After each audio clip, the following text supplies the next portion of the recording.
对，那呢 Cubase 呢对路亚的喏，表面过，所以大家呢，你带到人多，到别的，看不到了，特别的，OK。ဒီကောင်ကိုဒီ mixer နဲ့ဒီမှာ control ဒီမှာเนาะပေါ့နော်ဒါနဲ့ control ဘယ်လိုလုပ်မလဲဆိုတော့အဲ့ဒါပြမယ်ဆိုတော့ဒီ Cubase နဲ့ဒီကောင် control နဲ့ဒီမှာ setup မှာသွား setup သွားပြီးတော့ audio ရှိမယ် superset remote draw မှာ draw ကိုသွားပြီးတော့ဒီကောင်ကိုဒီမှာယူမဲ့ live ဟိုပါပေါ့ logic လောက်ပါတော့အများကြီးရှိတယ်ကွာ logic လည်းရ new and do ရတယ် photo ရတယ် repair CD1 ရ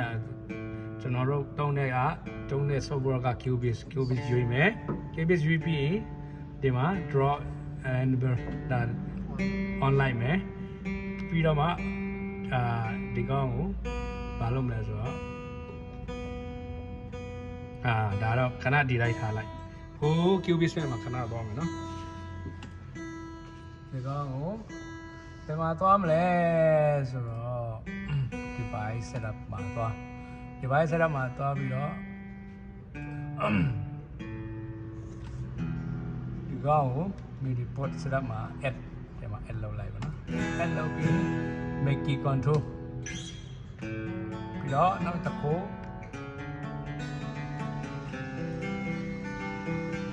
make key control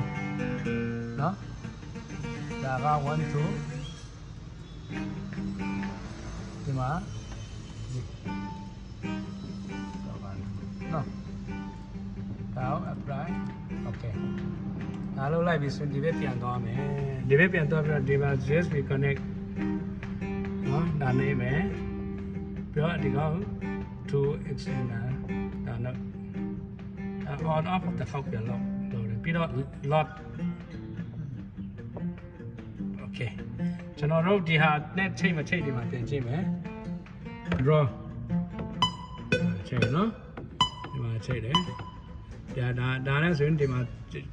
ဒါရက်လို့နော်ဒီဟာနဲ့လဲလိုက်တာဒီဟာနဲ့လဲလိုက်တာဒီကောင်နဲ့လဲလို့ရတယ်ပြီးတော့ဒီ channel တွေလည်းဒီကောင်နဲ့တွားလို့ရတယ်